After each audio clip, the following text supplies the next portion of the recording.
এই যে আমার সবগুলি চাউল ভাজা হয়ে গিয়েছে। এখন আমি এই যে সুন্দর একটা এই বাটিতে আমি এগুলি নিয়ে নিচ্ছি, কারণ আমার কাছে দেখতে যেমন দেখতে যদি ভালো লাগে, খেতেও আমার কাছে ভালো লাগে।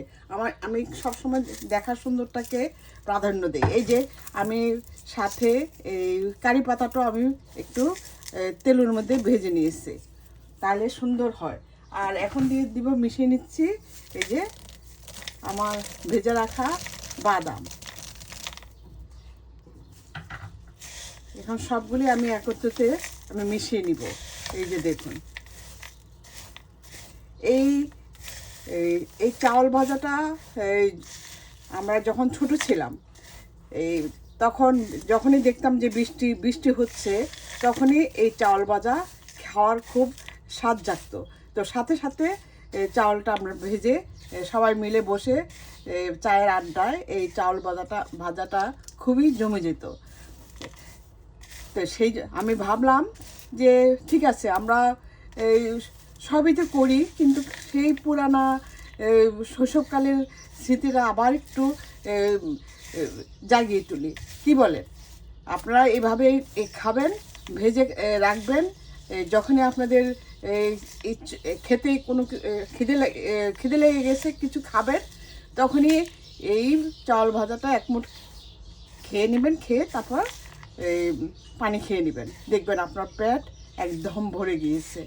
পেট শান্তি তো জীবন শান্তি, তাই না? তো এইভাবে আপনারা ভেজে চাল ভাজাটা সবসময় ভেজে এই ছেলেদের পকেটে রাখবেন একটা কৌটার মধ্যে করে, আর মেয়েদের ভ্যানিটি ব্যাগে রাখবেন।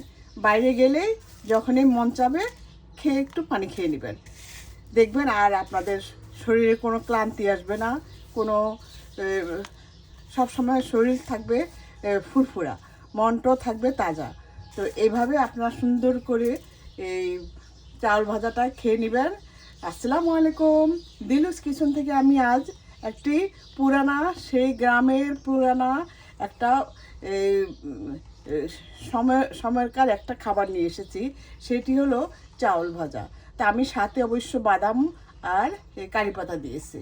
তো এইভাবে আপনারাও ভেজে খাবেন, দেখবেন আপনাদের কাছে অনেক ভালো লাগবে, এই মনটাও ভালো থাকবে। তো আসুন তাহলে বিসমিল্লাহ করে আমি এই চাউল ভাজাটা আমি কিভাবে করেছি সেটা একবার অন্তত একটু ফুল রেসিপিটা দেখে নেবেন, আর সবার মাঝে শেয়ার করে দিবেন, যেন সবাই দেখতে পায়। আর এখনকার সময়কার ছেলেপেলেরা তো এই চাউল ভাজা সম্বন্ধে কোনো আইডিয়াই নেই। তো এভাবে ভেজে দিবেন, ওরাও কিন্তু পছন্দ করে খাবে। কুড়মুড়ে মুড়মুড়ে চাউল ভাজা। আসুন কুড়মুড়ে মুড়মুড়ে চাউল ভাজাটা ফুল রেসিপিটা একবার অন্তত একটু দেখে নিয়ে আসি। তো এই যে চাউল ভাজার জন্য আমার যা যা লাগবে, এখানে আমি 2 কাপ পরিমাণ চাউল নিয়ে এটাকে ধুয়ে তারপর একটু লবণ মেখে আমি একটা কাপড়ের উপর বিছিয়ে এটা শুকিয়ে নিয়েছি।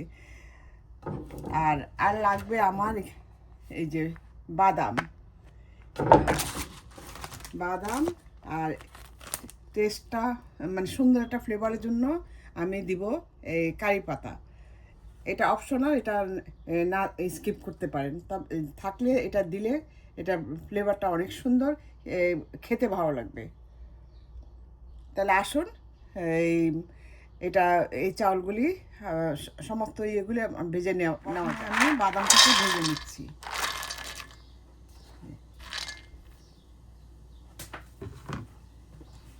এই যে বাদামটাকে সুন্দর করে ভেজে নিব।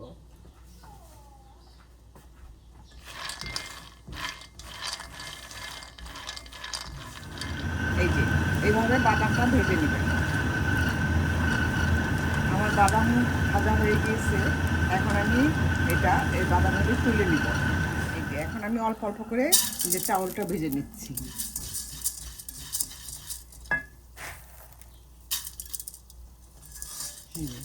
এভাবে চাউলটা ভেজে নিচ্ছি।